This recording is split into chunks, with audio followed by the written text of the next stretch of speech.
Hola a todos, bienvenidos a Multiversidad Mundo Real, Edgar Morán.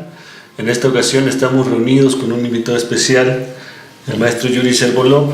A mi lado derecho, miembro de Multiversidad, docente investigador, el profesor doctor Alexander de Pomposo. La temática ustedes la tienen en la pantalla, yo la leo: escenarios futuros para México y el mundo. Vamos a iniciar, doctor, si le parece, cediendo la palabra a maestro Yuri Servolov, quien es analista político y económico, consultor, catedrático y conferencista, especializado en reingeniería personal y de organizaciones en estrategia, prospectiva, estudios del futuro y construcción de posibilidades y escenarios, ¿no? Es docente en la Universidad Bancaria y Comercial, entre otras. Entre otras, la UNAM, Libero, el TEC. Pues yo quisiera empezar, gracias Gustavo, yo quisiera empezar hablando un poco de qué es la prospectiva, que no es tener una bola de cristal, no es adivinar el futuro, sino la prospectiva es visualizar el futuro que uno va a construir. Se parte de la premisa de que todas las cosas se crean dos veces, primero en la mente y luego en la realidad. Primero viene el diseño lógico y luego el diseño físico. Si no lo podemos imaginar, no lo vamos a poder crear. Dicen que la mejor manera de saber qué va a pasar en el futuro pues es crearlo, crear ese futuro que tú quisieras ver. Entonces, digamos que el futuro lo podemos dividir en dos áreas. Uno, la prospectiva, que es el futuro activo, el futuro que yo quiero crear, y los escenarios, que es el futuro pasivo, que es simplemente ver los toros desde la barrera, simplemente plantear. Y yo quisiera poner para esta discusión los escenarios del futuro de México y del mundo que acaba de plantear un gran prospectivista, el doctor Sergio Montero, en un libro que se acaba de presentar la semana pasada acá en México, una visión prospectiva de la administración pública para la sociedad mundial al 2050. Entonces él nos plantea para los próximos 36 años 4 escenarios. El catastrófico, en el cual lo que nos dice es: llegamos a un mundo de todos contra todos, un mundo dominado por el crimen, las drogas, los gobiernos fallidos ausentes, la inseguridad, la falta de agua, la falta de alimento, las violaciones éticas. O sea, prácticamente donde, como decía Hobbes, el hombre es lobo del hombre. ¿Sí? Luego tenemos el segundo escenario, que es el escenario tendencial, y nos plantea, él le llama más de lo mismo, pero es el mundo S.A., el mundo de la propiedad privada. Todo se privatiza, hasta el agua, el aire. Para respirar vas a ir a tener que ir a la tienda, ir a comprar un tanquecito de oxígeno, porque si no, no sobrevives ese día. Todo va a tener dueño. Solo va a poder estudiar una élite que puede pagar universidades carísimas, y va a haber suburbios muy lujosos rodeados de grandes cinturones de miseria. Aquí el punto más relevante es el nuevo libro de Piketty sobre el capital del siglo XXI, que algunos dicen es como el nuevo Marx, porque Piketty lo que está planteando que hoy día se rompió el paradigma. Puedes crear mucha riqueza sin necesidad de participación social. Es decir, para crear riqueza ya no necesitas tener empleo. Esto significa un cambio histórico en la historia del mundo, porque puedes tener gente que haga mucha riqueza teniendo robots o producción automatizada o producción modular. Y si no hay mecanismos redistributivos por parte del Estado, entonces vas a tener estas élites que van a estar viviendo en unas islas de lujo, pero rodeados de todos estos cinturones de miseria, porque la gente no va a tener participación de esta riqueza. El tercer escenario, que es el escenario que él plantea como ideal, él le llama el de todo es posible, es donde tenemos a la sociedad como el eje rector, una sociedad fuerte, con un mercado justo, una sociedad educada, alineada a principios, es decir, donde se da un equilibrio entre la sociedad y el mercado y tenemos un crimen disminuido y básicamente es como el triunfo del amor, o sea, digamos que es el triunfo de la humanidad. Salen los mejores valores del ser humano, tenemos una educación basada en derechos universales, el cuidado del medio ambiente, la convergencia tecnológica y social al servicio de la sociedad, ¿no? Y un mercado justo. Y finalmente plantea el cuarto escenario, que sería el escenario factible, de todos juntos y a tiempo, le llama él, donde tenemos un gobierno mundial, ya no hay fronteras, es una economía también global, las empresas hacen negocio pero respetando el medio ambiente y con responsabilidad social. Es decir, se acaba el paradigma unidimensional de los negocios del segundo milenio, que era basado solamente en generar riqueza. Ahora los nuevos negocios, aparte de generar riqueza, tienen que tener un cuidado del medio ambiente y responsabilidad social. O sea, tienen que ser negocios tridimensionales. Y el crimen está controlado por el gobierno, se reduce el hambre y el sufrimiento a nivel mundial, se acaba la pobreza y nadie queda excluido del desarrollo y de la modernidad, ¿no? Entonces, estos son los 4 escenarios que nos plantea para dentro de 36 años, para el 2050, escenarios en los cuales obviamente México está incluido y el mundo. ¿Son escenarios o utopías? Pues el primero es más bien una anti-utopía, ¿no? Es un colapso de la humanidad, es el fracaso de la humanidad. Bueno, eso puede ser una utopía. Las utopías apocalípticas, ¿no? Exacto. Estoy pensando en la teoría de las catástrofes del reggaetón, justamente, pues eso es lo que viene a la mente con este recurso a la guerra de todos contra todos, que según Hobbes es el origen de la humanidad.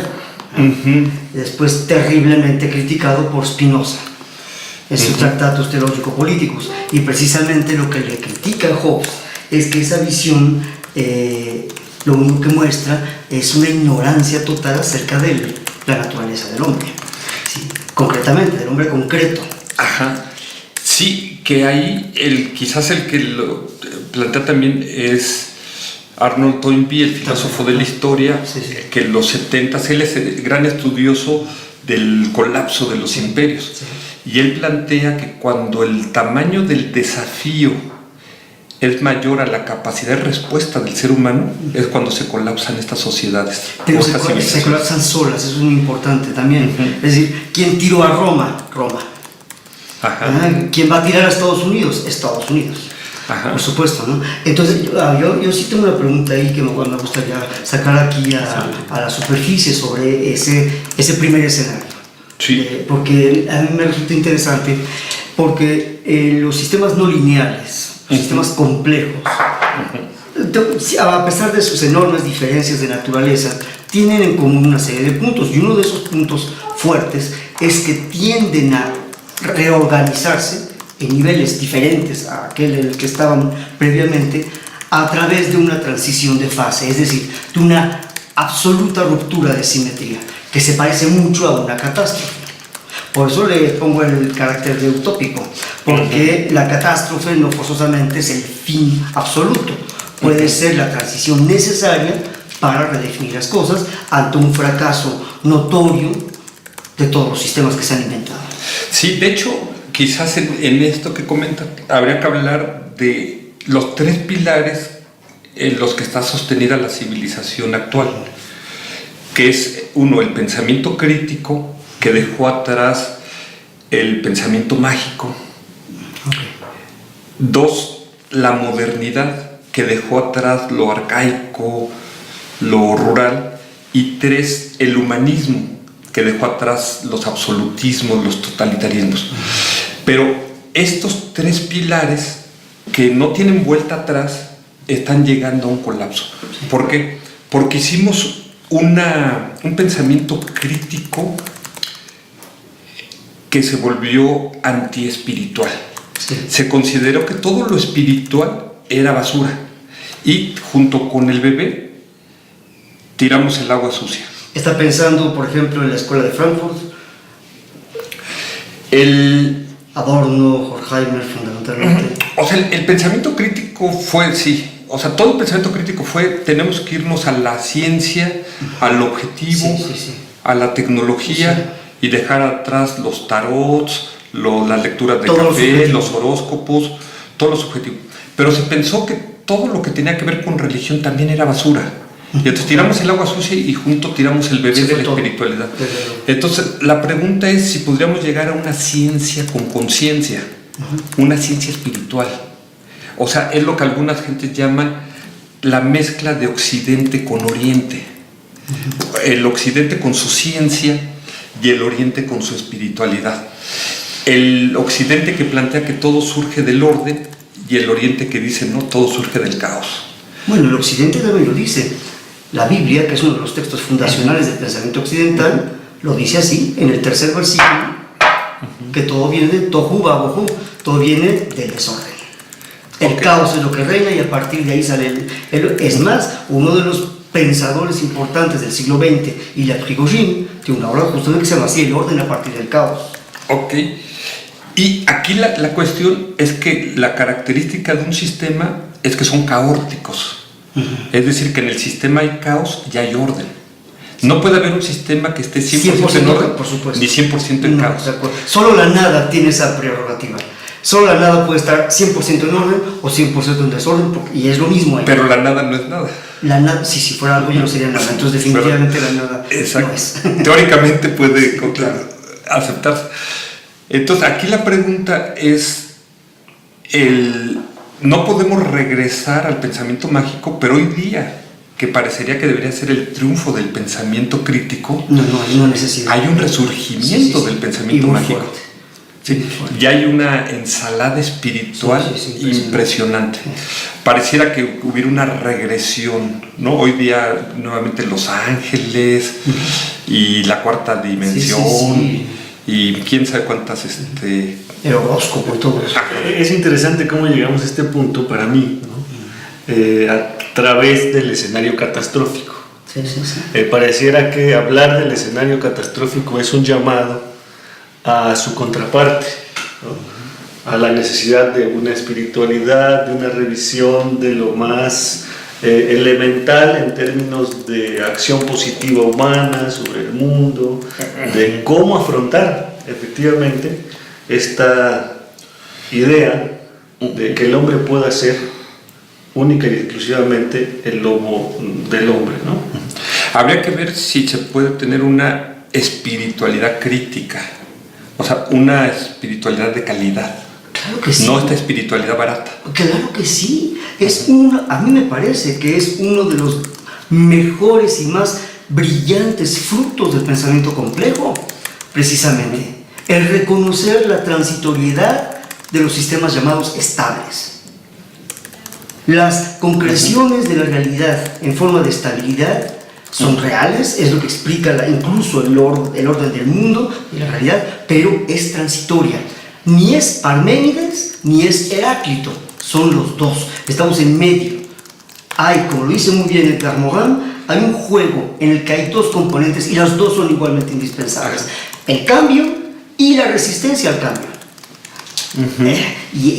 Eso es lo que conforma la evolución. Ya lo decía Bergson también en la evolución creadora, ¿sí? Lo que produce la evolución del mundo es la resistencia al paso del tiempo. Bueno, los mexicanos hemos pagado en sangre la lucha entre liberales y conservadores. Desde luego. Hoy mismo día, los que se oponen a las reformas y los promotores de las reformas. Es el mismo juego. Ajá.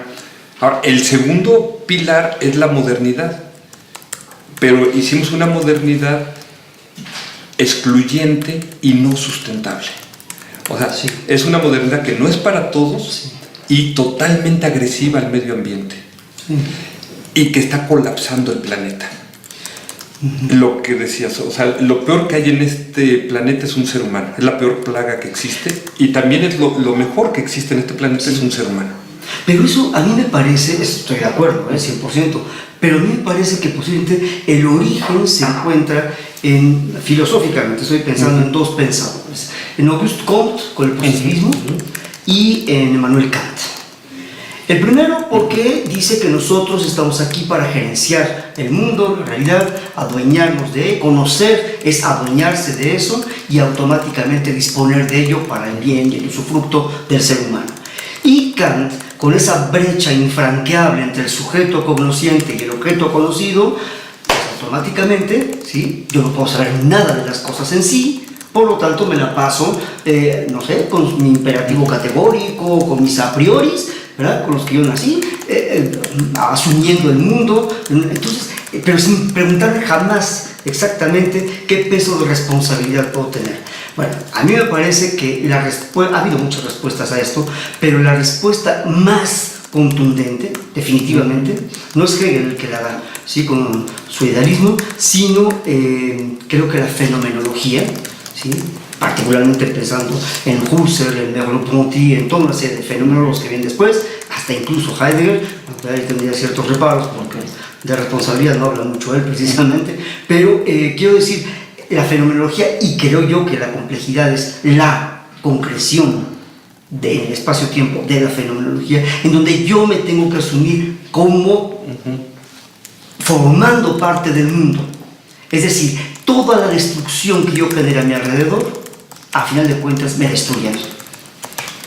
El cambio climático es un hermoso ejemplo y tantas cosas más que podríamos decir. Pareciera que el conocimiento, estoy de acuerdo con lo que dice, se hubiera convertido en serruchar la rama del árbol en la que estamos sentados los seres humanos. Ajá. Sí, me gusta mucho cómo lo planteas, porque sería este dilema entre el mundo es propiedad del hombre, sí, o el mundo es responsabilidad del hombre.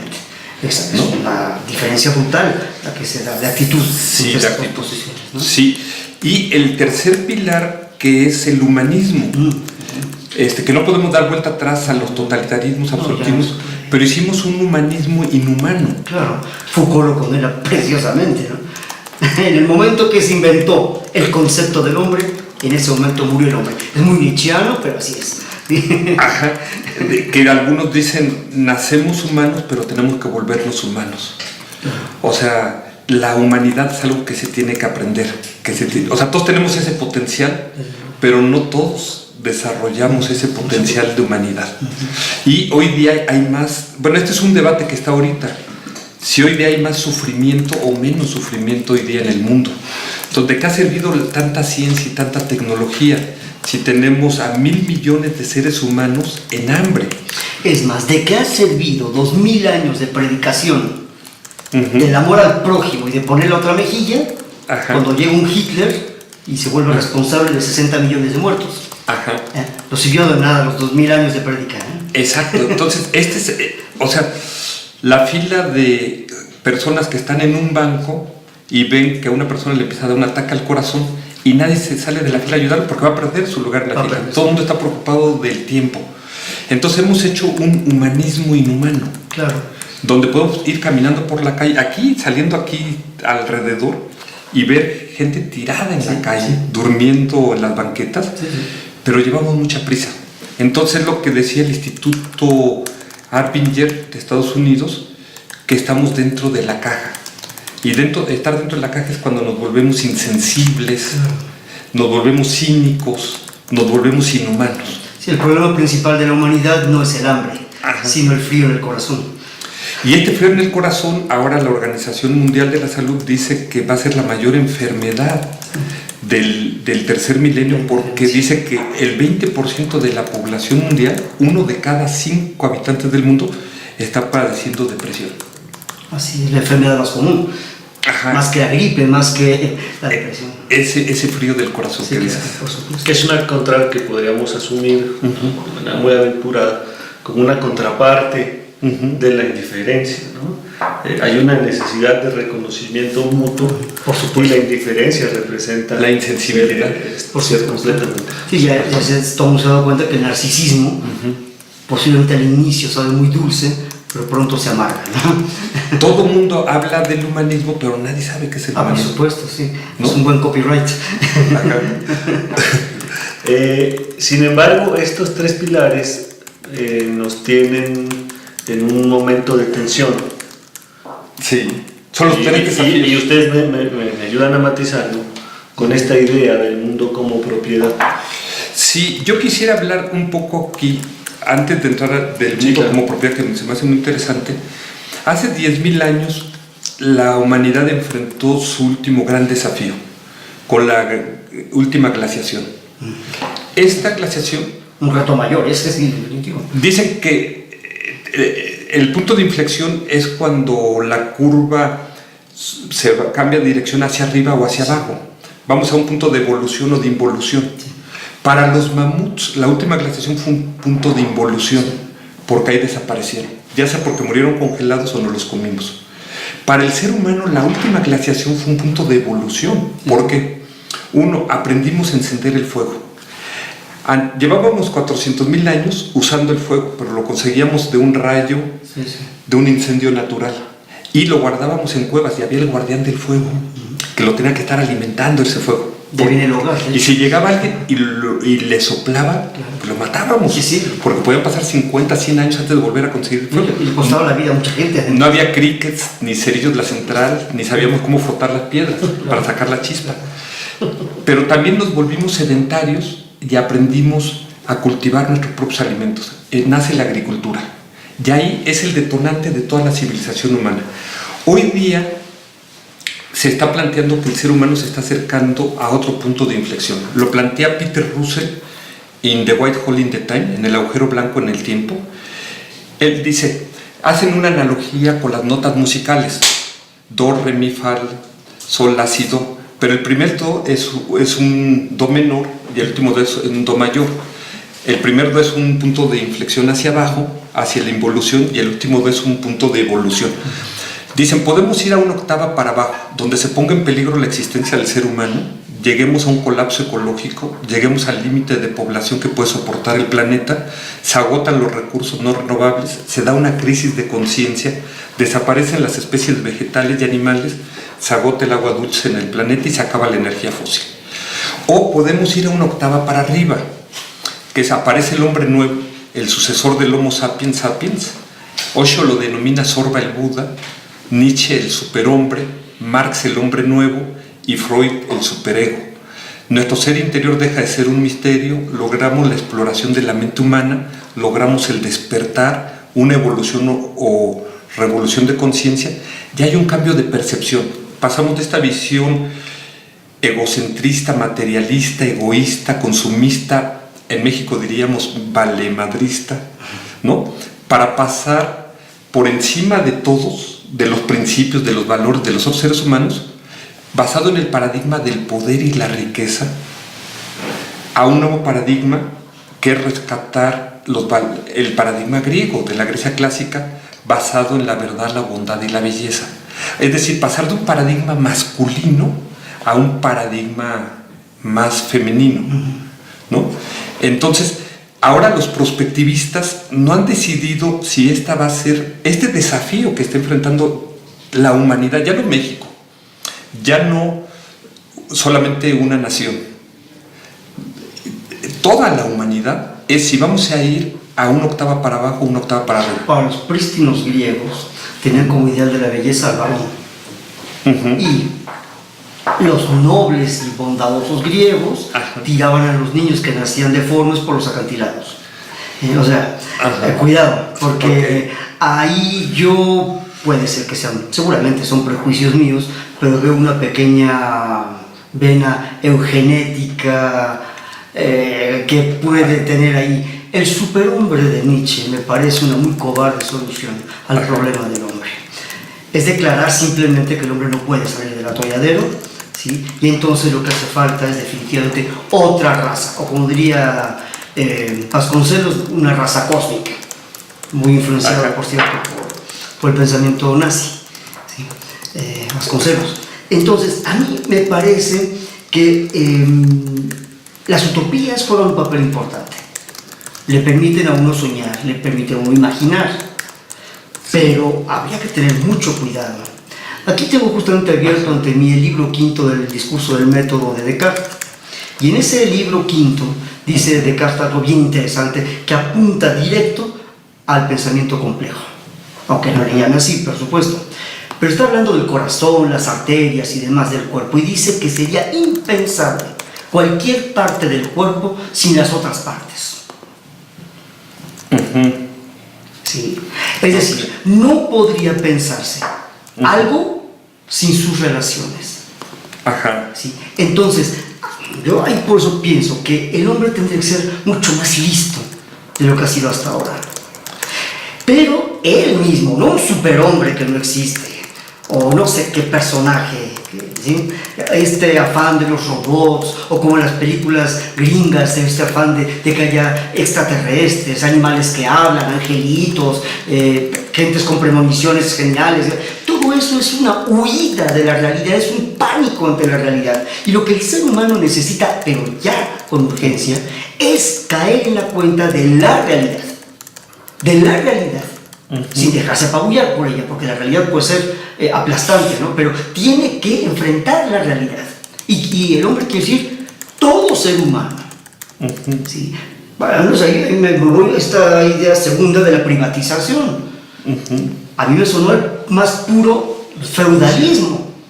Estos emporios rodeados de miseria, el castillo feudal, el señor feudal, con todos sus bellacos y lacayos afuera, cumpliéndole, ¿no? Además que hay un problema muy grave que está dándose en México y en el mundo entero. O sea, aquí en México es patente. Esos señores feudales no están cumpliendo su parte del compromiso, a saber, proteger y garantizarle una seguridad mínima a sus siervos. Es que hemos asumido, me parece en términos históricos, que el feudalismo concluyó y le dio un paso, dio la estafeta al inicio del capitalismo, ¿no? Sí, esa es la realidad que hace. Pero en realidad me parece que el capitalismo es consecuencia Eso es una continuación del feudalismo, claro. del feudalismo. Claro. Esto en cierta medida, y lo vamos a discutir, ¿no? Yo igual, hay muchos temas. es lo que ha venido denunciando, por ejemplo, un documental del tipo La Corporación, ¿no? En donde el propio Noam Chomsky, invitado a hablar del tema, habla de cómo surgen las corporaciones y que están asociadas al nacimiento de la idea de la propiedad y tienen que ver con lo siguiente: la tierra, sí, le pertenece a un grupo de feudales, ¿no? Pero había otra gran cantidad de tierra, era territorio intermedio, ¿no? Entre los feudos, entre los reinos. Y grupos de personas deciden cercarlos, asumirlos como su propiedad, ¿no? Detentarlos como tal y entrar en este negocio de la propiedad y de la apropiación, certificado por este sistema feudal previo, ¿no? Y se crea una clase con grandes extensiones de territorio, muy similar a lo que hacen hoy quienes desean controlar, por ejemplo, en este escenario tendencial y privatizador, sus fracciones de aire, sus fracciones de la lluvia que caen en un determinado territorio. Sí. Hay ahí toda esta retórica y acción del mundo como propiedad, que no es del todo ajena a la lógica feudal, en donde la propiedad, que no existía como concepto en sí, ¿no? De propiedad como tal, sí estaba legitimada u otorgada por la venia, la venia de Dios, ¿no? Sí, ahora, yo lo que veo, el problema que está surgiendo es una desesperanza. Sí. Entonces, comentabas que el ser humano puede ser más visto de lo que ha sido hasta ahora, y planteabas la posibilidad de que un ser humano común y corriente puede enfrentar este desafío sin necesidad de Sí, de recurrir a una especie de leche, no sé de qué tipo, sí. Y bueno, Eduardo Galeano planteaba el derecho de soñar, ¿no? Sin embargo, pareciera que las nuevas generaciones tienen esta desesperanza de que hemos hecho un colapso del planeta. Pero ¿cómo no vamos a hacer un colapso? Hay un comentario que después mencionaba sobre la sociedad fuerte y el mercado justo. No es posible un mercado justo. Lo señala muy bien Foucault en Las palabras y las cosas. Cuando estamos diciendo, a ver, yo produzco esto me costó $1. yo te lo voy a vender en 2 pesos. Oye, pero ¿por qué si te costó 1 peso? Ah, porque si no yo lo gano. Sí. Eso es un chanchullo. El único comercio justo es el trueque. Es el único verdadero comercio justo. Las sociedades, los jóvenes, sobre todo hoy en el mundo entero, igual no son capaces de formularlo en esos términos, pero han caído en la cuenta del timo en el que están sumergidos. Sí. Es decir, hay muchas cosas que quisieran tener, que probablemente incluso hasta necesiten tener y no las van a tener nunca. Por más que trabajen, hoy gana más un individuo dándole patadas a un balón que un físico nuclear que se descerebró no sé cuántos años estudiando. Bueno, definitivamente no se lo puede ser justo. Sí, vengo de una graduación de 380 jóvenes, ¿no?, que estudian carreras técnicas, y me decían precisamente que solamente el 30% continúan estudios superiores y el otro 70% se dedican al comercio, según los estudios que han estado haciendo. Pero yo diría que la mano invisible de Adam Smith nadie la ha visto. En primer lugar porque es invisible, y en segundo lugar porque es una mafufada. O sea, el dinero llama dinero, pobreza llama pobreza. O sea, el mercado nunca se autocontrola. Por eso requieres un Estado fuerte, un Estado que controle el mercado, porque no hay ese mercado justo que se autonorme, que se autorregule, que logre los equilibrios. O sea, el mercado, como decía acá el Buda, ni con una lluvia de monedas de oro es posible saciar las ambiciones humanas. O sea, ese mercado sin control se vuelve un mercado voraz, se vuelve un mercado monopólico, antropofágico, que es, nos lo plantea Sarkar, la ley de los ciclos sociales de Sarkar. Aunque es un modelo determinista, es muy, muy ilustrativo. Él dice que hay 4 clases sociales. Dice, primero vienen los campesinos, los obreros, los que crean riqueza con las manos. Pero dice, son ignorantes, viven en el desorden y por lo tanto son muy vulnerables. Entonces surge la segunda clase, que son los guerreros. Pero ahora los pobres campesinos tienen que producir para ellos y para sostener a los guerreros. En ese orden, basado en la fuerza de los guerreros, surgen los intelectuales, los que estamos ahorita aquí en esta mesa. Y ahora los pobres campesinos tienen que darle comer a los campesinos, a los guerreros y a los que dicen que piensan. Exacto. Pero los intelectuales plantean que el orden no tiene que ser por la fuerza, sino que tiene que ser basado en la razón, basado en el derecho. Y en este orden que creamos los intelectuales, surgen los comerciantes, que venden todo, a su mamá, a la ley, al orden, y otra vez volvemos al caos. Y entonces vuelve otra vez el ciclo de los obreros o de los campesinos. Y esto lo podemos ver con las 4 castas que existen en la India, que son la casta de los sacerdotes, los brahmanes, luego la casta de los guerreros, ¿no?, la casta de los comerciantes y finalmente de los intocables, ¿no? Entonces, lo que plantea Sarkar es que la humanidad va pasando por estos ciclos. En México lo podemos ver. Tuvimos los generales, la época de Álvaro Obregón, ¿no?, Carranza, ¿no?, después de los bárbaros de la revolución. Estos vienen a poner orden, pero luego le pasan el poder a los intelectuales, a los licenciados. Y estos licenciados le pasan el poder a los comerciantes, que empieza el modelo neoliberal hace 32 años, que han venido a vender todo. La banca, las carreteras, y ahora lo último que quieren vender es Pemex y la CFE, o vender, formalmente ellos dicen, no, es que no vamos a vender Pemex ni la CFE, vamos a vender el mercado petrolero y la electricidad. Pero Pemex va a seguir siendo de propiedad de los mexicanos, pero una Pemex totalmente disminuida y colapsada. Entonces, la pregunta es, ¿dónde está México ahora? México, ¿y hacia dónde va? O sea, México está todavía en manos de los comerciantes que siguen vendiendo el país, sí, o estamos en manos de los guerreros porque tuvimos que sacarlos a la calle para combatir al narco, o estamos en un caos. Muchos mexicanos sienten México está en caos absoluto, está en manos de este crimen, ¿no? De los secuestradores, etcétera, y todos los demás somos rehenes de ellos, ¿no? Lo que sí está claro es que no está en manos de los intelectuales. Sí. No está en nuestras manos. Es el nuevo proletariado. O sea, nosotros no tenemos el poder. Habría que decirle a Marx, somos el nuevo proletariado. A lo mejor nos están cautizando, sí. nos están mandando como peones, ¿no? Como dice Sarkar, le llama peones, ¿no? Al primero, ¿no? Sí. Pero se reiteran muchos también de las evaluaciones que hay acerca de derechos humanos y vinculación con grupos de la sociedad civil y con la propia academia, ¿no? Hay por ahí un desfase, una laguna entre el contacto por el gobierno, toma de decisiones y estos sectores intelectuales que refuerzan, digamos. Sí, por un lado, sí, o sea, tienes comisiones de derechos humanos, pero por el otro lado la gran inseguridad, ¿no? Sí. Entonces es este humanismo deshumanizado, ¿no? Sí.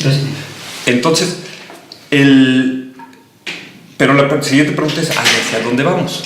Uno es ¿dónde estamos y hacia dónde vamos? O sea, yo diría, ¿México es un país más de orden o de caos? Y claro, habría que ver, el subsistema político está en orden o en caos, el sistema económico está en orden y en caos. O, como decías, se está tratando de generar un caos para formar el otro país, que decía uno de los funcionarios, ¿no?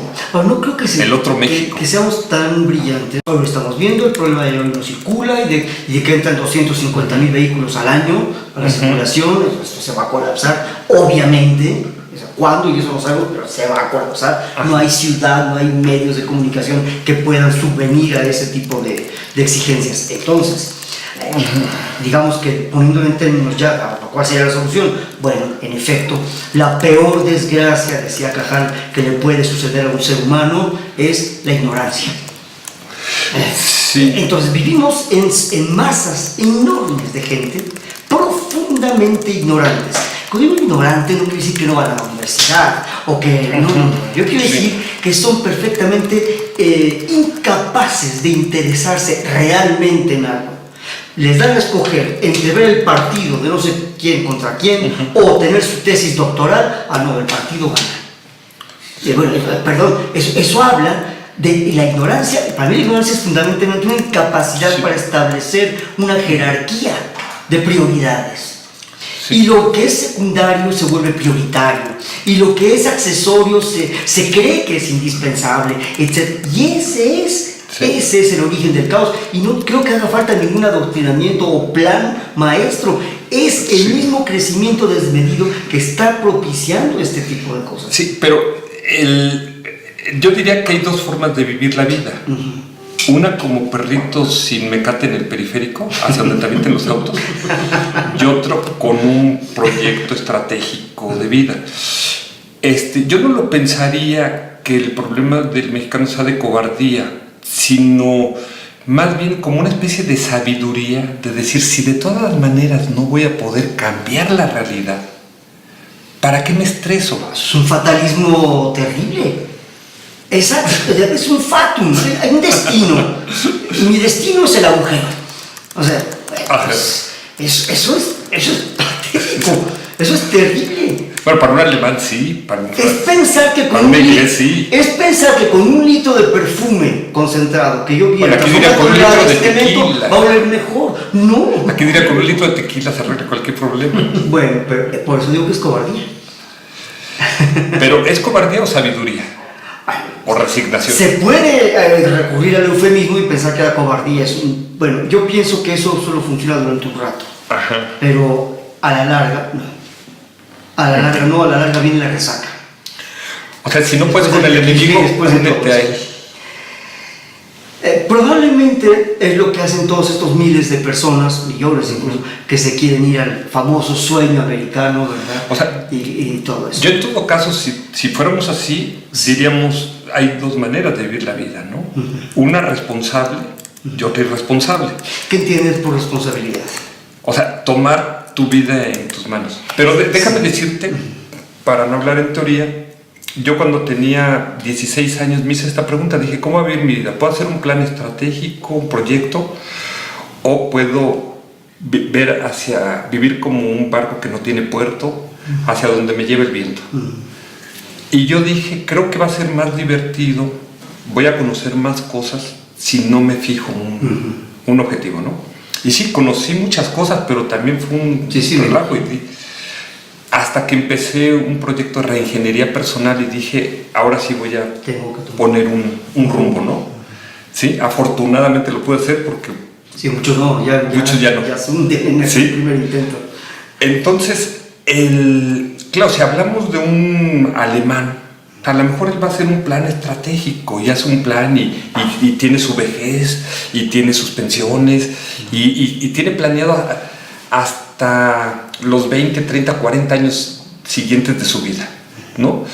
El mexicano vive un poco más al día, vive un poco más al ahí se va, ¿no? O sea, sin estresarse demasiado, ¿no? Y los alemanes son parmenidianos y los mexicanos heraclitianos. Ajá. Nunca se bañan dos veces en el mismo río, ¿no? Exacto, entonces, pero diríamos, ¿cuál es más feliz? Y cuando vienen las encuestas sobre felicidad, resulta que el mexicano sale en niveles muy altos y dice, oye, pero no tienes nada, no siento nada. Eso que miden esas encuestas, perdón, no es la felicidad, es la euforia. En efecto, el mexicano es sumamente eufórico. Eso no quiere decir ser feliz. Ajá. Se puede ser muy feliz sin necesidad de sonreír. Ajá. Okay. Quiero decir, es demasiado ramplón crear una relación tan bionívoca y directa entre sonrisa es feliz. No. Okay. No, la sonrisa puede ser una mueca, cuidado. Okay. Y pues una mueca muy dolorosa, por cierto. ¿Sí? Entonces, lo digo como médico porque bueno, hay rictus y hay situaciones que hacen caras muy divertidas, la persona está en un dolor indecible. Entonces, yo pensaría que habría que tener mucho cuidado. La cuestión del eudemonismo, entonces de que el hombre está aquí para ser feliz, es en gran parte cierto, ¿no? Pero ¿por qué no logra el mexicano y tantos otros pueblos? Hablamos de México porque estamos aquí, pero valdría para tantos pueblos en el mundo. ¿Por qué no somos capaces de descubrir que en el esfuerzo por alcanzar la felicidad, ya está ahí la felicidad? Exacto. Eso me parece que es lo que nos ubicaría en una posición intermedia, ni tan rígida y cuadriculada como la del alemán, ni tan geometrías no euclidianas como las de México. Alguna gente dice que es surrealismo, sí, que si México no existe lo ha inventado Walt Disney, ¿no? O Kafka, no sé. Habría que revisar a detalle, yo no conozco muy bien la metodología de esta encuesta sobre la felicidad y ese estudio, pero sí me parece que en el intermedio hay un montón de matices todavía por explorar, ¿no? Una tiene que ver con la resignación, es decir, una vez que yo me resigno a que esas condiciones de vida no van a cambiar, que no tengo posibilidad de mejorar esas condiciones hacia el futuro, entonces lo mejor es intentar ponerle buena cara a la vida y no asumir, como lo puede asumir un alemán, como tú dices, que estoy en un escenario en donde puedo no solo exigir más, sino diseñar un plan de vida a largo plazo. Sí, yo lo que vería acá quizás es si el ser humano va a ser capaz de gobernar su realidad o si el ser humano va a ser gobernado por la realidad. No hay puntos intermedios. Eso me parece... Los sistemas complejos tienen una característica que a mí en lo personal me resulta la más fascinante de todas las características, y es que dadas ciertas condiciones en el espacio y en el tiempo, todo sistema tiene condiciones espaciotemporales, tiene más de una solución. El determinismo, esta perspectiva que me anunciaría una sola posibilidad futuro, es el determinismo, se ve de alguna manera burlado por esta idea de la complejidad, donde puede haber más de una posibilidad. Y en ese caso, eso es, realmente el efecto interesante de esto es que entonces la lógica que priva en la perspectiva de esos sistemas es la lógica de lo posible, no la probabilidad, no es lo mismo. Sí, claro. Porque las probabilidades son muchas veces medidas de nuestra ignorancia y vienen después, vienen a posteriori después de un análisis. Entonces las extrapolaciones y demás tienen son flacas, ¿no? En cambio, cuando yo incrusto la lógica de lo posible Me ubico en una posición en la que tanto gobierno como soy gobernado. De alguna manera, Aristóteles lo dice, ¿sí? Y hasta mismo Platón en su República, de alguna forma, ¿sí? El que manda obedeciendo. Sí. Sí, yo creo que lo planteaste muy bien. O sea, de hecho, la perspectiva plantea 5 futuros. O sea, el futuro probable o el futuro tendencial o inercial, que es, yo le llamo el futuro aburrido, que es... Simplemente sigue su... Sí, o sea, que el mañana sea una repetición del hoy y del ayer, ¿no? Ese faire, ese passé... Ajá. Luego viene el futuro ideal, el futuro objetivo, porque el ser humano no se conforma con su destino, entonces quiere algo mejor, ¿no? Ese futuro utópico. Y luego viene el futuro indeseable, o sea, que el futuro sea peor que el hoy, ¿no? Y luego viene el futuro incierto. Los 3 primeros estarían en lo que se llama el triángulo de Minkowski, o sea, que sería el rango de certidumbre, como cuando uno entra a una cueva y enciende una linterna, se hace como un triángulo de un haz de luz. Lo que se ilumina es el futuro basado en la certidumbre, en lo que conocemos. Lo que queda fuera del haz de luz es lo que estaría fuera del triángulo de Minkowski, que sería el futuro incierto, que es los eventos no esperados y no deseados, que hoy día le llaman los cisnes negros, que se los popularizó un financiero, Nassim Taleb, ahora con la crisis financiera de 2009. O sea, los cisnes negros son aquellos eventos que, a pesar de que los expertos dicen que no van a ocurrir, sin embargo ocurren. A ver, voy a una pregunta que te voy a ir. Justamente ayer hablaba yo con un amigo, el doctor Enrique Abuelas, en la Academia de Medicina, y decía un ejemplo que me resultó bien interesante. Decía, ¿por qué no estaremos buscando las llaves que se nos perdieron en la base del farol? Porque es ahí donde hay luz. Entonces, es decir, es como el asunto del concurso entre el cucú y el ruiseñor. El cucú solo da 2 notas, el ruiseñor, bueno, da 1000 cantos maravillosos. Y ponen a juzgar entre los 2 cantos al asno. Y el asno le da el premio al cucú. Le dicen, pero ¿cómo le das el premio al cucú si solo da 2 notas? Ya, pero es que es el que entiendo. Entonces, ¿qué buscamos? ¿Describir el mundo o inventarlo? Ajá. Bueno, es la terrible lucha entre el sentido común y el sentido estratégico. O lo que alguna gente diría, la verdad no es democrática. Ya. Entonces, la mayoría de la gente puede no tener la razón. Sí. Y sin embargo es la que da el triunfo. Es el talón de Aquiles de la democracia, ¿no? Y pueden elegir ir por ese camino. Exactamente. Y eso nos lleva a que no hemos tenido reyes filósofos, excepto Alfonso X el Sabio. contados con los dedos, ¿no? Sí. En Grecia, Sí. ¿no? El siglo de oro en Grecia, ¿no? Entonces, si el mundo no está gobernado por los filósofos, si no está gobernado por los sabios, ¿no? Pues el mundo no está gobernado por la razón o por la verdad o por la búsqueda de la verdad, sino está gobernado por los intereses, por el interés del poder y el interés de la riqueza y el interés de la fama y el interés de los placeres sensuales. El interés son los gradientes, ¿no? A final de cuentas, son los gradientes. Hay más acá, hay menos acá, por lo tanto me voy a acabar acá, ¿sí? Siguiendo un gradiente. El gradiente puede ser de muchos tipos, informático, de dinero, de poder, qué sé yo. Entonces, lo que acaba triunfando es el pragmatismo, pero este pragmatismo choca contra el desafío, que es lo que plantearía Toynbee. Por supuesto.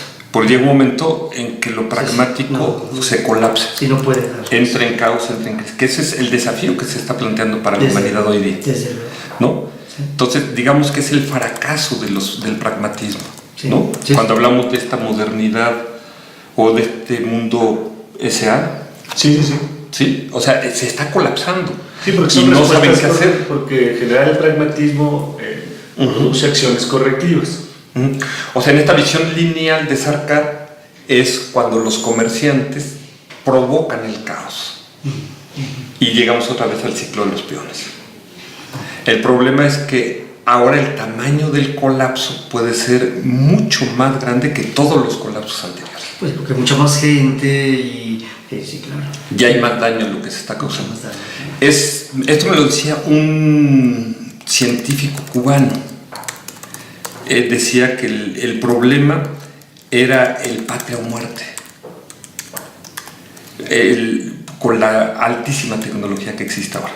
Porque el patria o muerte con bombas atómicas, ¿no?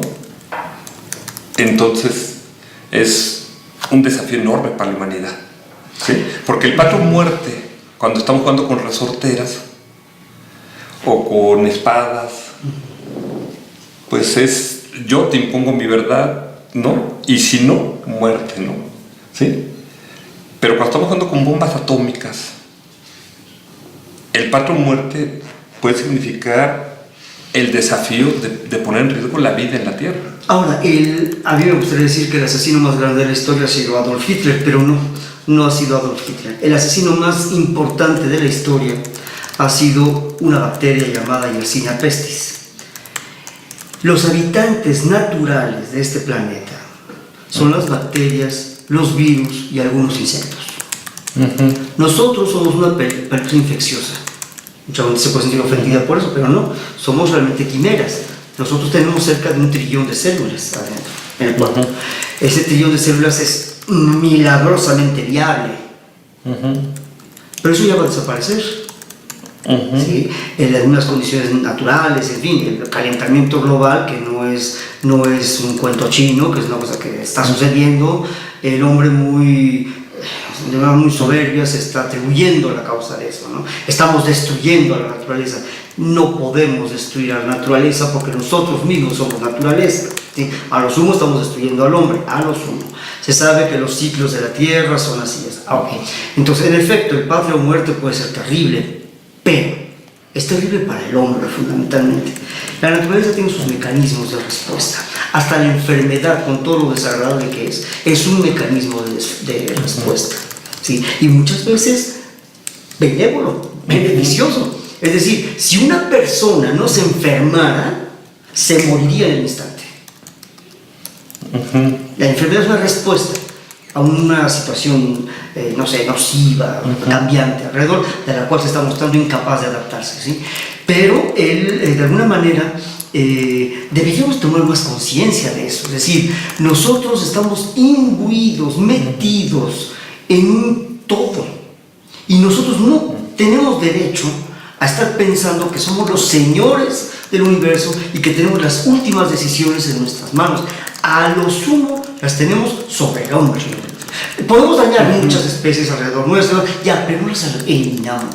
No acabamos ni siquiera con el fenómeno de la vida. Sí, pero esto nos llevaría a dos cosas, pero antes de decirlo, hoy me estaban recordando el libro de los límites del crecimiento, creo que es de Meadows, que hablaba de 3 posibilidades, si no me equivoco. 1, que nos acabamos los recursos que hay en este planeta. 2, la sobrepoblación. Y 3, los agujeros de ozono, ¿no? Que digamos que en algún momento dado la Tierra se vuelve inviable para sustentar la vida humana. Exacto, para una forma de vida. Lo que comentabas. Pero esto nos plantea 2 filosofías. Una, la que vendría de Hegel, ¿no? Que luego la retoma Marx, de pensar que la razón humana puede plantear una solución central, planificada, lógica, consistente. Y del otro lado el empirismo americano, que es hay que dejar que las cosas se vayan acomodando por sí mismas, ajustando, hay que dejar a las fuerzas del mercado, ¿no? Porque la realidad es más grande de lo que pueda lograr pensarle el ser humano, ¿no? Aquí regresaría, si el ser humano tiene un cerebro que pueda con el desafío. Pero aquí yo creo, y déjame referirme al libro que traes ahí, al autor del libro, que yo respeto grandemente, a René Descartes, y lo he estudiado, y muchos de los modelos que utilizo están basados en él, el mapa cartesiano, etc. Pero yo creo que cometió un profundo error cuando él dijo: del único que estoy seguro es que dudo, 2, si dudo es que pienso, y 3, si pienso es que existo. Cogito ergo sum. Yo creo que cometió un grave error, porque lo que se da cuenta que duda no es su pensamiento, es su conciencia. Lo que se da cuenta de que piensa es su conciencia, y lo que se da cuenta de que existe es su conciencia. O sea, él puso a la razón como el rey, al pensamiento.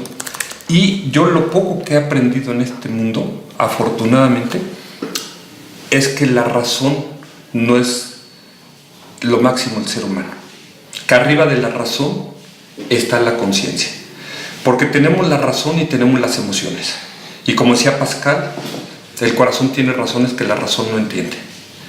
Entonces, y arriba de la razón y de la emoción están las intenciones, y yo puedo actuar basado en la razón o basado en las emociones, o a veces es un mix, a veces es imposible disociar la razón de la emoción. ¿Y qué es la conciencia?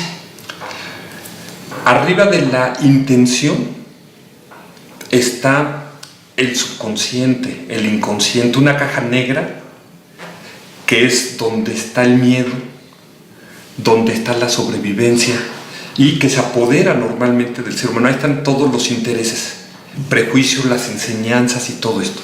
Y encima de todo esto está la conciencia. Si al ser humano nos gobernara la conciencia, nadie podría hacer el mal. Nadie en conciencia puede dañar a ningún otro ser humano. ¿Pero qué es la conciencia? Es simplemente lo que se da cuenta de todo. Pero ¿qué hacemos para que no se dé cuenta de todo? El inconsciente, ¿qué hace? Echa humo, No, es que, pone nubes negras, claro, de celos, de envidia, de odio. Seguro. Hay que apagar. Si nos diéramos cuenta de todo, nos asfixiaríamos. No necesariamente. Sí, seguramente. Es una válvula de escape. No, es claro que voy a decir esto. Digo, no es que yo pretenda defender a Descartes como tal, no, pero creo que hay que leerlo con más cuidado. Hay mucho entre líneas en Descartes. De alguna forma, por ejemplo, se desentiende de algo que pareciera estar apoyando a Galileo. Galileo Galilei dice: el idioma del mundo son las matemáticas. La naturaleza habla por las matemáticas, y reduccionistamente afirma que son circunferencias, triángulos, cuadrados los que gobiernan y describen el mundo. Y los sentimientos que yo tenga no tienen la menor importancia de cara a mi descripción del mundo. Descartes, en cambio, dice no. ¿Sí? Con su res cogitans, ¿sí? Le garantiza que el sujeto cognoscente tiene una parte importante, tiene un tratado de las pasiones, de que habla con mucho detenimiento acerca de exactamente de eso, de las sensaciones, no son ilusorias para Descartes. Entonces, yo estaría de acuerdo con lo que dices, sí y solo sí supiera qué es la conciencia, pero no lo sé. De hecho, creo que es uno de los retos mayores de las neurociencias en el siglo XXI, es a entrar en ese asunto de qué diantres es lo que llamamos conciencia. Lo que decía Peter Russell, el despertar de la conciencia. Ya, sí, pero ¿qué es eso? Es una cosa... Los griegos hace 2500 años inventaron ese término psyche, ¿sí? Que se traduce como alma, mente, quién sabe cuántas traducciones tiene. Y eso sirvió para hablar de muchas cosas. Hoy la palabra mente no significa nada de tan ancha que es. Sí. Entonces, no, es la conciencia. Mi parecer es que en no sé cuánto tiempo la conciencia va a resultar un concepto también demasiado ancho. Y tendremos que, no sé qué será, enfocar más. Es decir, yo no estoy tan seguro de que la conciencia sea superior o que la razón sea inferior. No creo que haya nadie en el mundo en este momento con suficientes argumentos como para decir claramente por qué uno está arriba y otro está abajo, ¿sí? Lo que sí creo es, eso sí, independientemente de lo que sea cada una de esas dos cosas, es que las dos se necesitan mutuamente. Es decir, no puede haber razón sin conciencia, ni tampoco puede haber conciencia sin razón. ¿Sí? Porque si no, entonces la conciencia se resume a un puro ente metafísico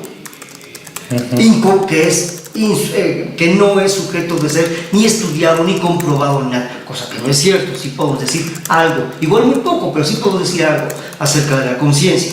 ese mérito incontestable de Freud, ¿sí? No coincido con él, pero eso es un mérito incontestable de Freud, el haber reconocido que había estos niveles, ¿verdad? Subconsciente, inconsciente, etc. Quizás quienes lo están resolviendo son las neurociencias, que están planteando que el ser humano tiene 3 redes mentales. Una red es la red de la orientación, la segunda es la red de la atención y la tercera es la red de la función ejecutiva. La red de la orientación es en la que estamos ahorita. Uno tiene que estar en todo y nada de distracción. Es la red que usamos, por ejemplo, cuando vamos manejando un automóvil.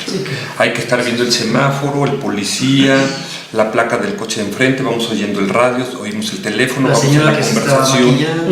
O sea, todo es importante, nada es irrelevante. ¿Sí? El agua que nos estamos tomando, la plática, lo que estoy oyendo, lo que estoy escribiendo, lo que estoy viendo. Pero todo apunta a una dirección, a final de cuentas, ¿no? El garantizar que haya una charla inteligente, que haya una coherencia en lo que estamos. La segunda es la red de la atención. Esta red es estar en una sola cosa y en un solo objeto y todo lo demás es distracción. Es la red que se cultiva en Oriente con la meditación. El Zen, por ejemplo. Poner toda la atención en una vela o en la respiración. Cómo servir el té. En un objeto. Esa red, por ejemplo, no se cultiva en Occidente. Uno pasa por la primaria, la secundaria, yo pasé por todo esto hasta la universidad y jamás me enseñaron a cultivar esa red. Luego viene la red de la función ejecutiva, que es qué tan flexible tenemos el cuerpo y la mente. En la India dicen la vejez no tiene nada que ver con la edad, sino con qué tan flexible tiene una persona la mente y el cuerpo. Hay adolescentes viejos, totalmente viejos. Sí, ya hay viejos, acabo de estar ahorita con Juan María Alponte, que tiene más de 80, 90 años, y es un jovencito. O sea, una flexibilidad mental y física, o sea, nos empezó a hacer contorsiones ahí frente a nosotros. Uno dice, quería que yo le hiciera, y dije, no, yo me voy a quebrar, ¿no? Sí, pero él hace 1 hora de yoga al día, ¿sí? Entonces, esta red de la función ejecutiva tiene que ver con qué tan flexibles somos a las ideas ajenas, a las nuevas filosofías, a las nuevas interpretaciones. Son magníficos termómetros. ¿Qué tan casado estoy con mis creencias, con mi cosmovisión del mundo? ¿Qué tanto puedo dialogar? ¿No? Como decía Albert Camus, el ser humano se ha olvidado de la capacidad de dialogar. Son puros monólogos, ¿no? Entonces,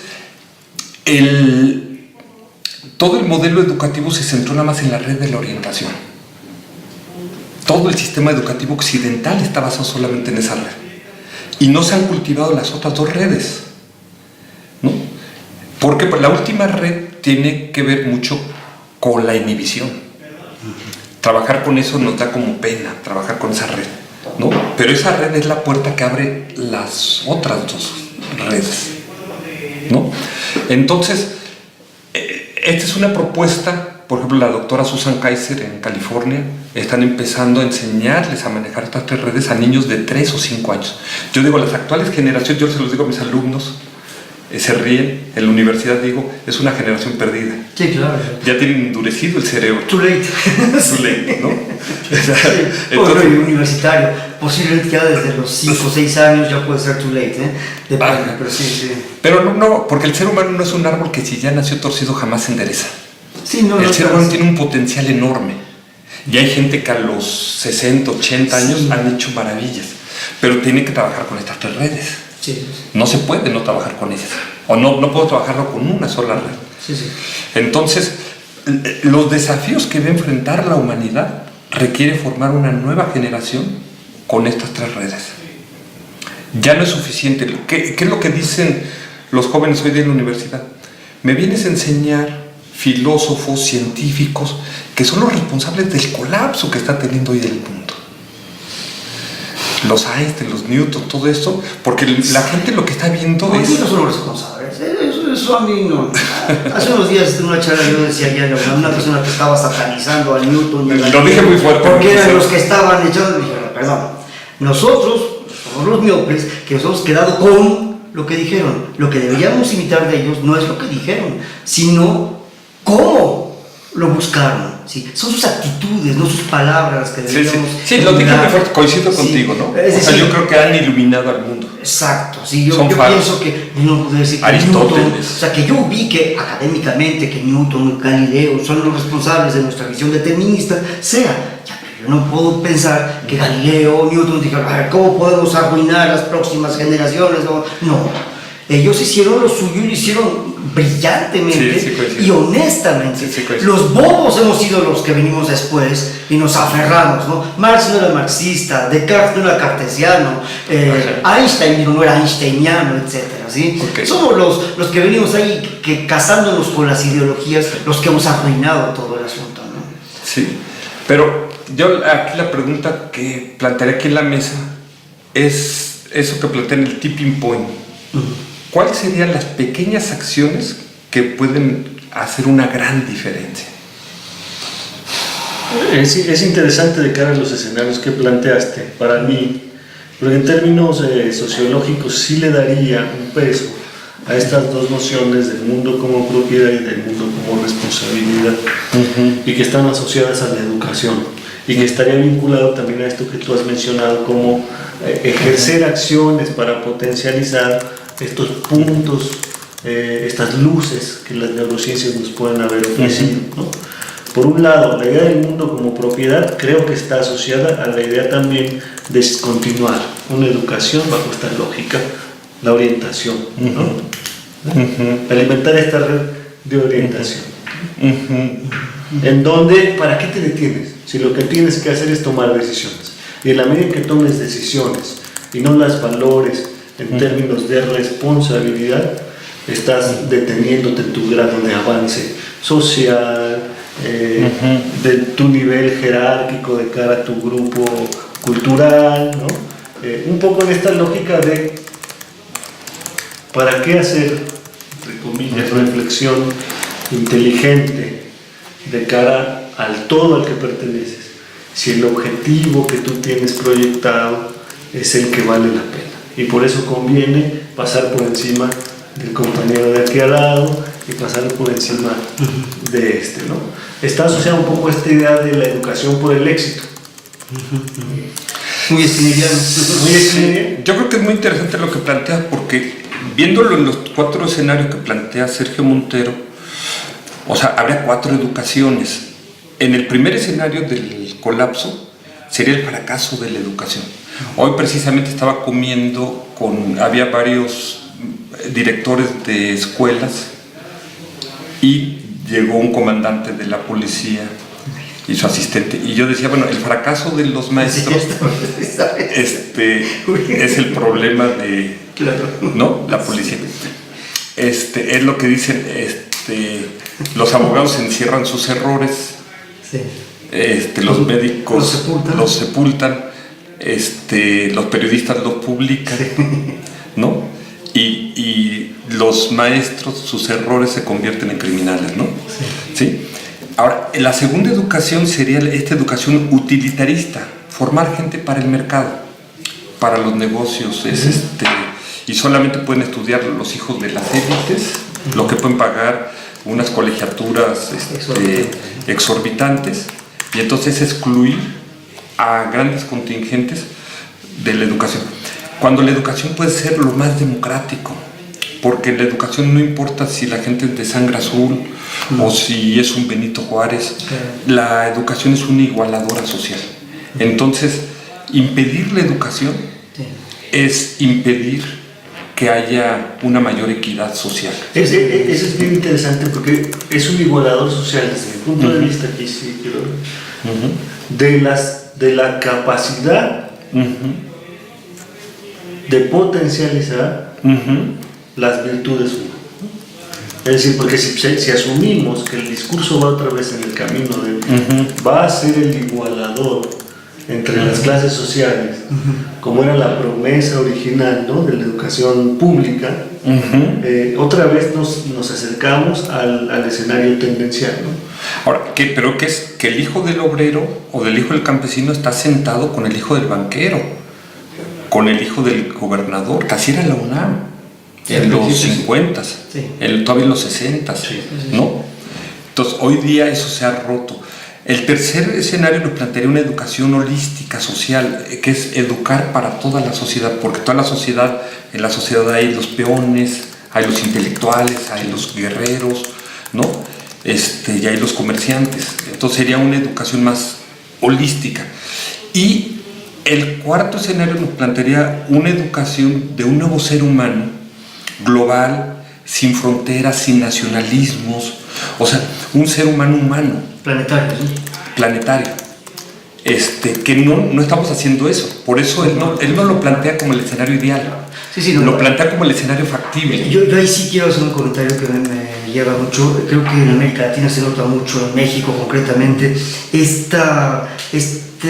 como digamos, resto, esta especie de viruta que nos viene desde el siglo XIX, de estos actos militaroides, del himno y la bandera y la manita y todo este tipo de cosas. Los protocolos. Todo eso tiene que desaparecer, porque no estoy hablando de que se le falta respeto a los símbolos, no, pero tampoco son sacros, es decir, no es Dios la bandera, ni el presidente es el Santísimo Sacramento. Quiero decir, de alguna, sí, es que casi le pone incienso como si fuera así, porque trae la banda presidencial. Perdón, no. El fracaso obvio, o sea, no hay ni que comentar nada al respecto, de la ONU, que no ha logrado impedir ni una sola guerra en toda su historia, ¿sí? La ONU, la Organización de las Naciones Unidas, debería ser la OCU, la Organización de las Culturas Unidas. Es ridículo ver paisitos ahí, como está fragmentado toda América Central, un montón de paisillos, todos con sus ejercititos y sus monedas. Es ridículo, ¿verdad? Sí, Cuando en realidad desde México fácil hasta Colombia es un tipo de idiosincrasia, es un tipo de cultura, ¿no? Es decir, y así en todo el mundo, porque se podría extender a todo el mundo. Ya hablemos de todas estas naciones balcánicas. Pero ese sería el triunfo de la razón. Y vemos que no es el triunfo de la razón, sino del pragmatismo, del poder. ¿Cómo? De que yo controlo mi paisito. Cuando podríamos tener este ser humano, humanista, universal, planetario. Un verdadero terrícola, sí. Hay un punto ahí de tensión entre esta idea de un humano global, ¿no? Sin estas tensiones nacionalistas, porque a mucha gente le parece un correlato de esta noción neoliberal de la globalización, ¿no? A mí me gustaría que lo aclaráramos, que lo separáramos. Yo creo que yo plantearía ahí, y creo que el que lo mejor lo plantea es un autor que hizo el libro de Made in Japan, que fue presidente de Sony International, que es Akira Morita, y él plantea de lo local. Así será la globalización. Porque él plantea, la operación es global, pero las utilidades son locales.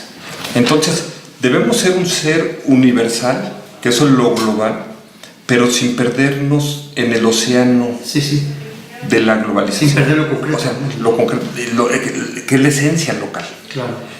Es esa mezcla. Lo local ha existido siempre. Cercano a lo que decía. De hecho, la globalización no es algo de que ha inventado los neoliberales. No, claro. La globalización existe desde que Américo Vespucio recorría los océanos, o los viajes de Colón son iniciativas. O Napoleón, cuando las caravanas, o la sí. ruta de la seda en Asia. Sí, desde luego. ¿Sí?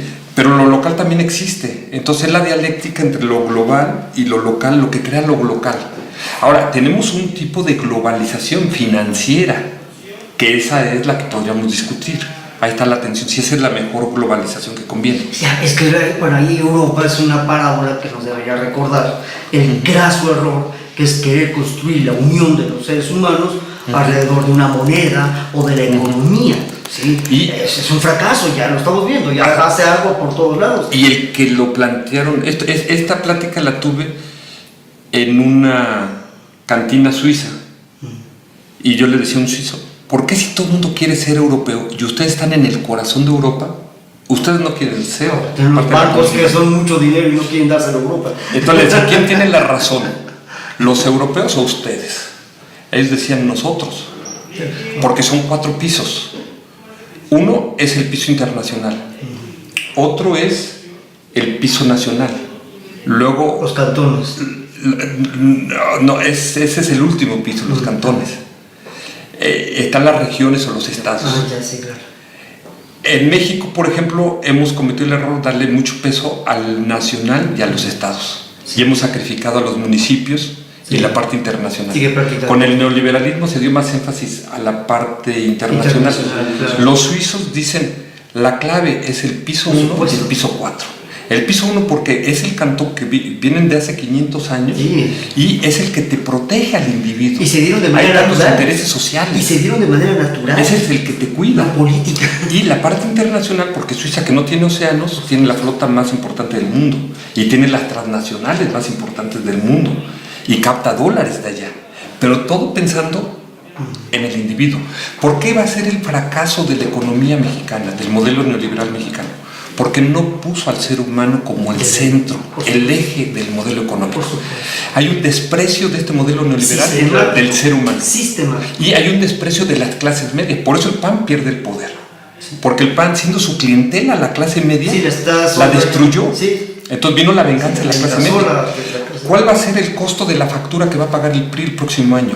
Haber aprobado el IVA, medicinas y alimentos en sus estatutos, aunque luego los dejaron colgados de la brocha. ¿Pero quién va a quedar? Porque hay un vacío. Ese es el misterio, porque son nuevas reglas, nuevas instituciones, hay nuevos jugadores. El panal de otros ¿no?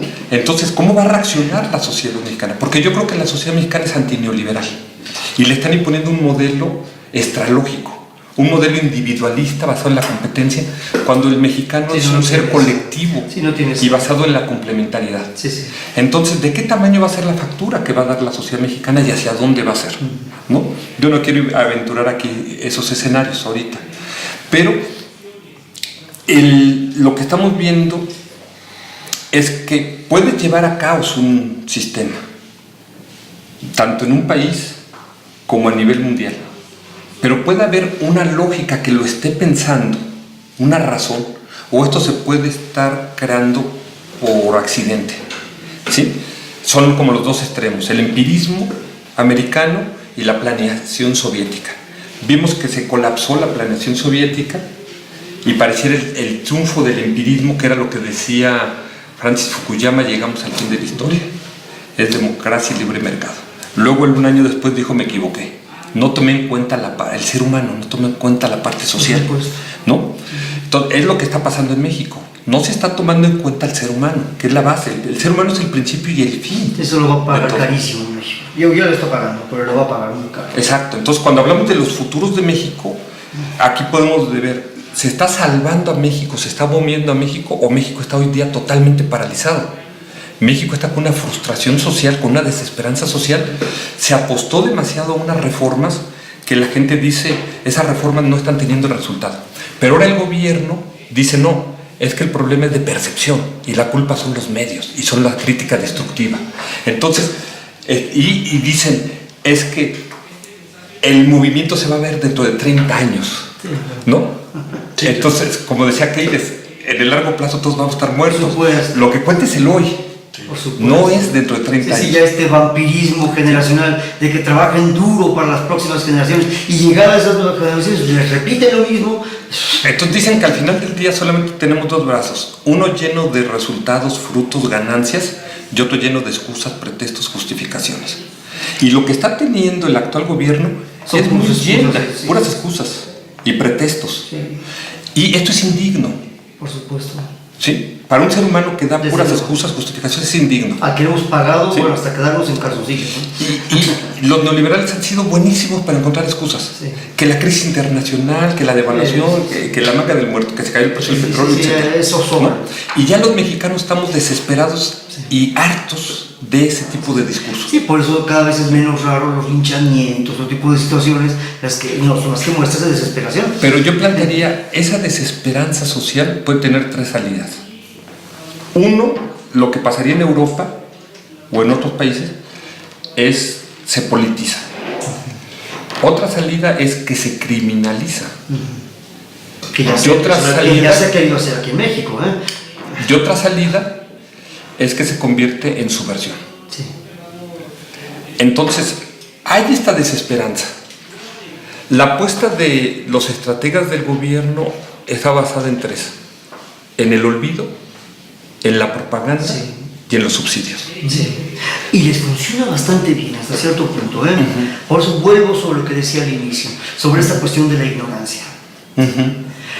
Se menciona aquí una cosa que es uno de los temas que más me gustan, que deriva del siglo XVIII francés, de la Ilustración, en donde la apuesta, grosso modo, es: mientras menos ignorante es una persona, más libre es. Y entendamos por libre, más es capaz de decir no lo acepto. Ese nivel no lo han alcanzado los mexicanos. Ese nivel. O son contados los que dicen no lo acepto. Y los llaman populistas, los llaman de 15 a cuantas maneras, ¿no? Los denostan automáticamente, ¿no? Me da mucha risa porque hay propuestas que hacen a veces los de la izquierda mexicana, que no es una izquierda muy light, pero bueno, esa izquierda, son populistas. Llega uno del PAN diciendo exactamente lo mismo y ya no es populismo. O sea, hay una ceguera terrible que está promovida por una ignorancia sistemática mantenida. Son realmente malévolos estos señores. No solamente dan excusas, sino que hacen todo lo posible por tener sumergido al pueblo, ¿sí? En una ignorancia que, claro, por supuesto, van a estar mucho más preocupados por el pasecito a la red. Que no es casual que pongan las discusiones de la ley de telecomunicaciones en pleno mundial de fútbol. Eso no es una coincidencia, está perfectamente planeado, ¿sí? Es espantosamente malévolo, ¿sí? Sí. Yo plantearía, o sea, cuando hablabas de cuál era el mayor problema de México, yo lo plantearía en términos de desafíos, pero yo lo dividiría en 4 dimensiones: la dimensión social, económica, política y judicial.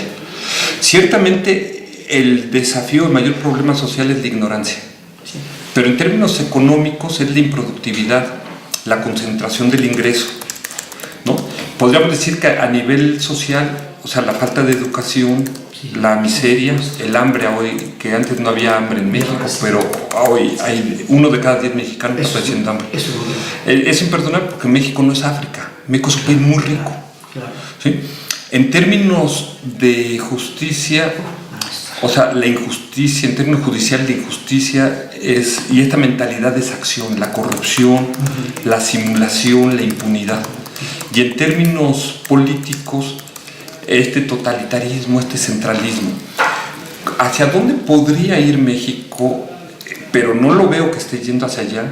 En lo social, hacia la inclusión, hacia una revolución educativa que sacara al país de la ignorancia. En términos políticos, hacia la participación, hacia la democracia real, no esta democracia simulada. En términos judiciales, hacia el respeto a los derechos humanos, el fin de esta impunidad, de esta corrupción. Y en términos económicos, a una productividad y una competitividad. Me gustaría ver que México se estuviera moviendo hacia allá. No lo estoy viendo hacia allá, pero tampoco estoy viendo que México se esté yendo hacia un colapso o a una revolución. Más bien lo que se ve en México es una implosión. O sea, un atorón, o sea, un estancamiento, un no vamos a ningún lado, esta desesperanza de nada nos saca. Sí, lo cual lo convierte en presa muy fácil de todos los demás que andan por allá afuera, ¿verdad? Queremos sacarle hasta. Pero yo quisiera, o sea, irme acercando a las conclusiones y decir esta frase que decía el este filósofo español, yo soy yo en mi circunstancia. Yo soy yo en mi circunstancia. A pesar de que mi padre es ruso, mi madre es española, pero yo casi totonaca, o sea, a mí me educaron pensando que yo era víctima de las circunstancias, como que yo no podía cambiar las circunstancias. O sea, como que yo era yo y las circunstancias acá, y yo no tengo la culpa del gobierno corrupto o del subdesarrollo de todo esto. Todo eso me calla bien. Y lo que dice José Ortega es: yo soy yo y mi circunstancia. O sea, mi circunstancia también es mía. Por supuesto. Y dice, y si no la salvo yo, Si no la salvo a ella, no me salvo yo. O sea, no solamente es mía mi circunstancia, sino que yo la tengo que salvar.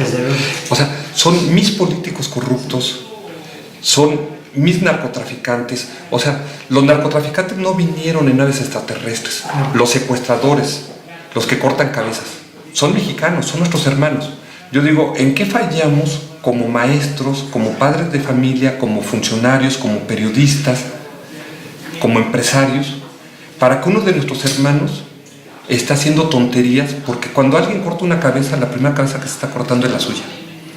Cuando alguien mata, al primero que está asesinando es a él mismo. Claro. Cuando el ser humano destruye la Mahaya, todos. Entonces, ¿qué les dijimos mal? ¿Sí? En algo fallamos los mexicanos, que algunos de nuestros hermanos andan con la brújula muy, muy extraviada. Yo creo que lo que ha fallado aquí es enseñarle a los mexicanos un auténtico sentido del amor propio, para que se busquen y se encuentren sus propias convicciones, no las que Televisa o TV Azteca les dice que deben tener, sino las que ellos mismos descubren. Porque ahí me parece, hace un rato preguntabas, y creo que es una gran pregunta, ¿cuáles son las pequeñas cosas que podrían tener un largo alcance? Pienso yo que en ese nivel, ante ese panorama tan horroroso, francamente, del futuro de México, es que cada mexicano, cada grupo pequeño de mexicanos logre hacer su propia célula. Si yo tengo un cierto gusto musical, un cierto gusto de lectura, tengo un cierto gusto por este tipo de cosas, yo creo que yo debería poder organizarme y decir, muy bien, si allá afuera lo que me dan es basura, me ofenden con sus actitudes, muy bien, yo no les hago caso, yo hago lo mío. No estoy hablando de resistencia civil, estoy hablando de vivir mi mundo y hacer mi núcleo. Y yo creo que si eso se multiplica por todos lados, va a llegar un momento en que a todos esos señores no los va a escuchar ni su madre, y se acabó en ese momento el teatro. Yo concluiría acá diciendo, o sea, el futuro de México no va a ser necesariamente catastrofista, no, o apocalíptico. Yo más bien plantearía, ¿qué futuro vamos a crear? O sea, ¿qué futuro vamos a diseñar o imaginar? ¿Qué futuro vamos a hacer? Porque el futuro nos pertenece a nosotros, no está dado. No es fatalista. No totalmente, pero en gran parte. ¿Sí? Es dialéctico. Hay fuerzas, pero no estamos mancos. O sea, tenemos capacidad de crear este destino. O vamos a dejar que sean las fuerzas, estas fuerzas oscuras, estas teorías de la conspiración, ¿no? Porque sí tiene mucho de mentalidad fatalista el mexicano. Pero ¿hasta qué punto el mexicano va a decir, me apropio de mi destino? Yo soy arquitecto de mi destino, desde mi destino personal hasta mi destino social, y hasta dónde la humanidad se apropia de su destino. Es que entre el argumento que asume, acercándonos igualmente a las conclusiones, esta noción de la complejidad, en donde la naturaleza, con estas retroacciones entre orden y caos, producen un resultado, y ante esos resultados muchas veces una cultura, una nación no puede generar acciones determinantes. Está la otra, la que dice, bueno, socialmente, como individuos podemos asumir esta capacidad constructiva, ¿no? Quizá en esta pregunta, y constructiva de cara a lo que nos corresponde, en una primera escala, que sería cómo ejercer nosotros mismos nuestras acciones de cara a esta posibilidades de futuro. ¿Cómo me apropio de mi futuro? Yo terminaría diciendo, si es así, si termino diciendo cómo me apropio de ese futuro, la pregunta sería, regresando al planteamiento original, si deseo actuar alimentando este escenario catastrófico, alimentando este escenario tendencial, ¿no? Alimentando este escenario ideal, que es igualmente complicado por utópico, ¿no? Es decir, sabemos que la mayoría de las utopías, en la medida en que las convertimos en ideologías, se vuelven en totalitarias. ¿Y qué tanto yo voy a alimentar de manera individual este escenario de la factibilidad? En donde hay una serie de indicadores que me dicen que en cuanto me vuelva responsable, en cuanto asuma que soy yo en mis circunstancias, puedo colaborarle al otro, asumiendo este eje de responsabilidad para encaminarnos allá, ¿no? Esta sería de mi parte la conclusión. ¿Y qué les parece si les damos un par de minutos? Lo mío ¿Ustedes quieren tomar lo para que es cerrar? muy simple y muy rápido para que dejar a nuestro muy distinguido invitado que realmente esté nada más. Yo solo voy a hacer una cita de Gabriel Marcel, que es una frase espléndida que me parece que es la actitud que debería convenirnos a todos de cara al futuro que empieza hoy, porque el presente es el último capítulo de la historia.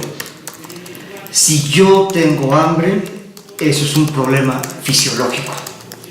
Si mi prójimo tiene hambre, eso es un problema moral.